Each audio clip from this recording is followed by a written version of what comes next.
वंदे सिंदूरवर्णाभं लोहितांबरभूषितं रक्तांगरागशोभाढ्यं सोणापुच्छम कपीश्वरं भजे समीरिनंदनं सुभक्तचित्तरंजनं दिनेशरूपभक्षकं समस्तभक्तरक्षकं सुकंठकार्यसाधकं विपक्षपक्षबांधकं समुद्रपारगामिनं नमामि सिद्धकामिनं।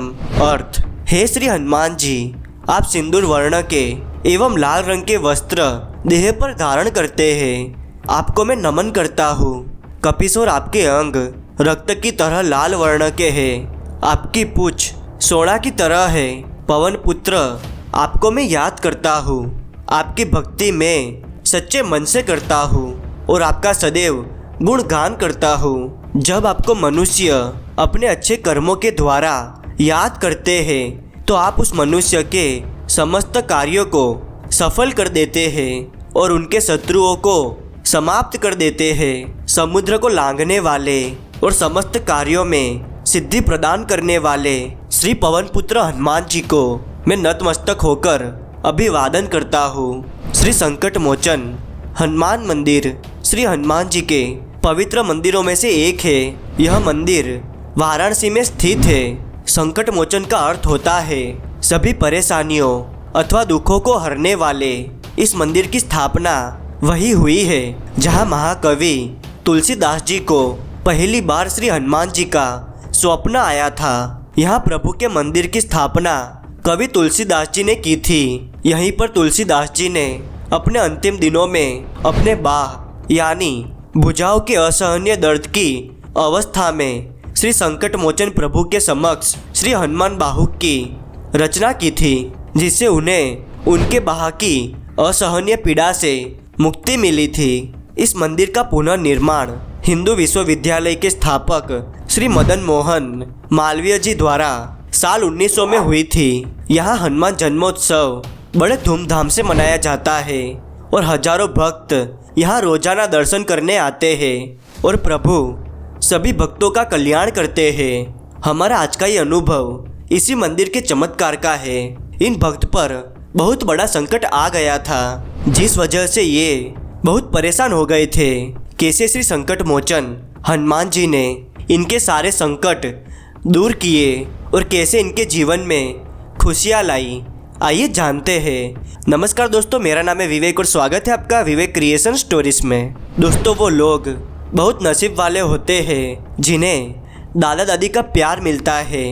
क्या हो जब बहुत प्यार करने वाले लोगों का हाथ हमारे सिर से हट जाए, तब हमें ऐसा लगता है जैसे अब जीवन में कुछ भी नहीं बचा और हम खुद को बहुत अकेला महसूस करते हैं।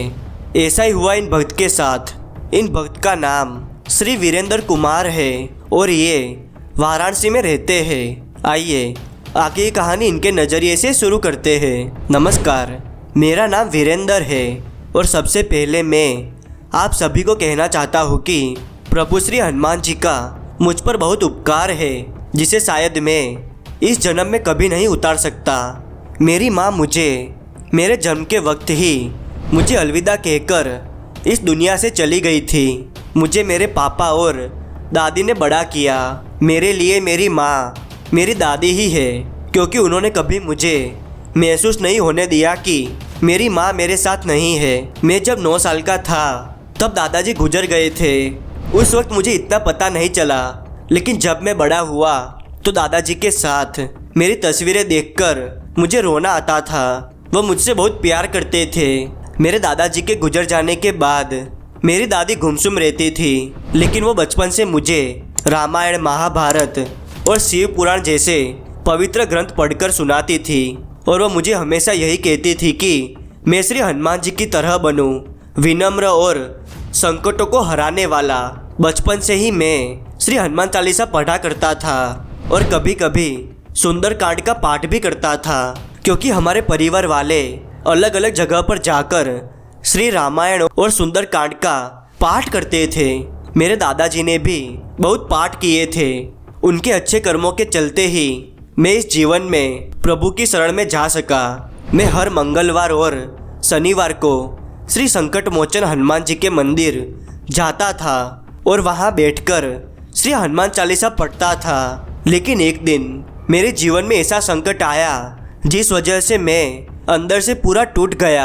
दरअसल मेरी दादी को हाई बीपी रहता है और एक दिन उन्होंने लापरवाही के चलते दवाइयाँ नहीं खाई। मैं रोज दादी को टाइम से दवाई खिलाता था, लेकिन मेरे स्कूल से मुझे प्रोजेक्ट दिया था, इसीलिए मैं दादी को दवाई खिलाना भूल गया। 2 दिन हो गए थे दादी को बिना दवाई लिए। फिर अचानक से मैंने उनकी चीख सुनी। जब मैं कमरे में गया तो वो नज़ारा देखकर मेरा दिल सुन्न हो गया। मेरी दादी का शरीर पैरालाइज हो गया था। मैं भागकर गया और पापा को फ़ोन किया। पापा जल्दी से डॉक्टर को लेकर आए और डॉक्टर ने कहा कि दवाई ना लेने की वजह से ये रिएक्शन हुआ है। उन्होंने पर्ची में दवाई लिखकर दी, लेकिन ये भी कहा कि इनकी उम्र ज़्यादा है, इस वजह से रिकवरी आ भी सकती है और नहीं भी, क्योंकि हर बॉडी अलग रिएक्ट करती है और ज़्यादा उम्र में रोग प्रतिकारक शक्ति बहुत कम हो जाती है। ये सुनते ही मैं बहुत रोया और कमरे में जाकर कोने में बैठ गया। मैं पूरी रात दादी के पास बैठा रहा। दादी से बोला भी नहीं जा रहा था। मैंने उस रात खाना नहीं खाया। पहले जब मैं खाना नहीं खाता था तो दादी मेरे कान पकड़कर मुझे खिलाती थी, लेकिन अब ऐसा नहीं था। मेरे मन में बहुत खराब विचार आ रहे थे। मैं अब दादी को नहीं खोना चाहता था। मैंने पूरी रात दादी की सेवा की और सुबह मैं प्रभु के मंदिर गया और उनके सामने देखकर बहुत रोया और प्रभु से कहा कि क्या मेरा नसीब इतना खराब है, जो भी मुझसे प्यार करते हैं वो मुझे छोड़कर चले जाते हैं। पहले माँ, फिर दादाजी, पर अब मैं मेरी दादी को नहीं खोना चाहता। आप मेरी सहायता कीजिए। अगर मैंने सच्चे मन से आपकी पूजा की है तो आज उसका फल मुझे दे दीजिए। मुझे आपसे और कुछ भी नहीं चाहिए। मैंने प्रभु से वादा किया कि मैं पूरे महीने आपके दर्शन करने आऊँगा और व्रत करूँगा। सिर्फ एक वक्त ही भोजन करूँगा। उस दिन से मैंने व्रत शुरू कर दिया और रोज आकर प्रभु के दर्शन करता और उनके चरणों का सिंदूर ले जाकर दादी के हाथ पर और उनके सिर पर लगाता। इस दौरान मैंने 1000 से भी ज़्यादा बार श्री हनुमान चालीसा का पाठ किया था। 7 दिन में ही मेरी दादी पहले से अच्छी लग रही थी। वो बोल पा रही थी और सिर हिलाकर मुझसे बात करती थी। मैंने दादी जी से कहा कि श्री हनुमान जी आपको पहले जैसा कर देंगे, आप विश्वास रखना।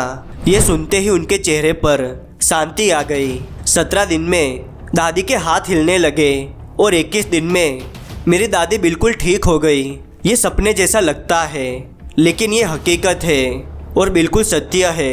मैंने श्री हनुमान जी की ऊर्जा को महसूस किया है। मैं आपको बता नहीं सकता कि उस वक्त मुझे कैसा लग रहा था, लेकिन आप महसूस कर पा रहे होंगे। मेरी दादी जब बिल्कुल ठीक हुई तो उन्होंने मुझसे कहा कि बेटा मेरी उम्र हो गई है, मुझे चला जाने देता। इतनी तकलीफ उठाने की क्या ज़रूरत थी। तब मैंने उनसे कह दिया कि आप अभी 100 साल और जियोगी। सब पहले जैसा हो गया। मैं आपको शब्दों में व्यक्त नहीं कर सकता। प्रभु का मैं सदैव ऋणी रहूँगा और मेरे लिए वो सब कुछ है और उन्होंने जो मेरे लिए असंभव कार्यों को पूरा किया है वो मैं कभी भी नहीं भूल सकता। कोई मेरा साथ दे या ना दे, प्रभु सदैव मेरा साथ देंगे। प्रभु ने और भी चमत्कार किए हैं। जब से मेरा 1000 बार श्री हनुमान चालीसा का पाठ पूरा हुआ था, तब से मुझे ऐसा लगता है कि प्रभु मेरे साथ है और ये मैं महसूस कर सकता हूँ। जब मैंने ये अनुभव बताया तब भी प्रभु मेरे पास हो, ऐसा मुझे लगा। प्रभु आप सभी का कल्याण करे। जय हो प्रभु की। दोस्तों, मैं हम सबकी ओर से श्री वीरेंद्र जी का शुक्रिया करना चाहता हूँ कि उन्होंने अनुभव हम सबको बताया। दोस्तों, आप भी प्रभु पर विश्वास रखिए। आपका हर असंभव कार्य प्रभु संभव कर देंगे। और इस शिवरात्रि को आप सबके लिए एक स्पेशल वीडियो है और आपके पास ऐसे विश्वास और चमत्कार से जुड़ी कहानी हो तो हमें मैसेज या वॉइस रिकॉर्डिंग भेज सकते हैं। लिंक नीचे डिस्क्रिप्शन में दिया है। और ये वो कमेंट्स है जो मुझे बहुत अच्छे लगे, ऐसे ही साथ दीजिएगा। और अगर आपको ये वीडियो पसंद आया हो तो इसे लाइक कर दीजिए। चैनल पर नए हो तो इसे सब्सक्राइब जरूर कीजिएगा और कमेंट में प्रभु का नाम अवश्य लिखिएगा। और हो सके तो इस वीडियो को अपने परिवार वालों और दोस्तों के साथ जरूर शेयर कीजिए, जिससे प्रभु की महिमा सबको पता चल सके। मिलते हैं अगले वीडियो में नई कहानी के साथ। तब तक के लिए धन्यवाद। जय हनुमान जय हनुमान जय हनुमान।